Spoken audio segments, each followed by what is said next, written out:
ಕೇಂದ್ರ ಗೃಹ ನಗರಾಭಿವೃದ್ಧಿ ಸಚಿವಾಲಯದ ಮೇಲ್ವಿಚಾರಣಾ ಸಮಿತಿ ಸಭೆಯಲ್ಲಿ ಪ್ರಧಾನಮಂತ್ರಿ ಆವಾಸ್ ಯೋಜನೆ ಅಡಿಯಲ್ಲಿ 2.88 ಲಕ್ಷಕ್ಕೂ ಹೆಚ್ಚು ಮನೆಗಳಿಗೆ ಅನುಮೋದನೆ ನೀಡಲಾಗಿದೆ.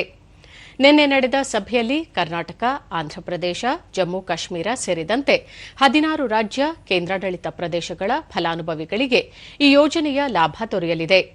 ನಗರ ಪ್ರದೇಶಗಳಲ್ಲಿ ಆರ್ಥಿಕವಾಗಿ ಹಿಂದುಳಿದ ಫಲಾನುಭವಿಗಳಿಗೆ ಈ ಯೋಜನೆಯಿಂದ ಅನುಕೂಲವಾಗಲಿದ್ದು, ಬಡ, ಮಧ್ಯಮ ವರ್ಗದವರು ನಗರ ಪ್ರದೇಶಗಳಲ್ಲಿ ಮನೆ ನಿರ್ಮಿಸಲು ಆರ್ಥಿಕ ನೆರವು ಲಭಿಸಲಿದ್ದು, ಫಲಾನುಭವಿಗಳು ಇದರ ಲಾಭ ಪಡೆಯಲು ಸಾಧ್ಯವಾಗಲಿದೆ. ಯೋಜನೆಯಡಿ ಅನುಮೋದಿತ ಮನೆಗಳ ಸಂಖ್ಯೆ 13,61,000ಕ್ಕೆ ತಲುಪಿದೆ.